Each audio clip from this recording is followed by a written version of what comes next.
နာသောရာစာယောအစေယံစိနာတိအနိုင်မယူထိုက်တဲ့ပုဂ္ဂိုလ်ကိုအနိုင်ယူတဲ့ပုဂ္ဂိုလ်ဟာမင်းမဟုတ်ဘူးတဲ့အနိုင်မယူထိုက်ရင်အနိုင်မယူရဘူးလို့ဆိုလို့ဥပမာသားသမီးကအမေဖေကိုအနိုင်ယူတာမလုပ်အောင်လေဒါကိုအနိုင်မယူရမယ့်ပုဂ္ဂိုလ်မျိုးကိုအနိုင်မယူနဲ့နာသောတခါယောတခါရံစိနာတိကိုမိတ်ဆွေတယောက်ကိုအနိုင်ကျင့်တာမျိုးအနိုင်ယူတဲ့ပုဂ္ဂိုလ်မျိုးဟာမိတ်ဆွေအစ်မဟုတ်ဘူးတဲ့မိတ်ဆွေအစ်မဟုတ်ဘူးနာတပရိယာယာပတိနောနဝိပေတိကိုရဲ့အရှင်ယောက်ျားကိုမလေးစားတဲ့အမျိုးသမီးဟာဇနီးကောင်းမဟုတ်ဘူး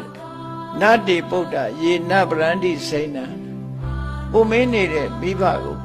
ပြုစုလုပ်ကျွေးမှုမရှိတဲ့သားဟာသားအစ်မဟုတ်ဘူးဆိုလိုတာဘုရားမပြည့်စေရဘူးလို့ဒီလိုဟောလို့ရင်ဖြစ်တယ်ပေါ့နော်ဘုရားမပြည့်ဆောင်ရွက်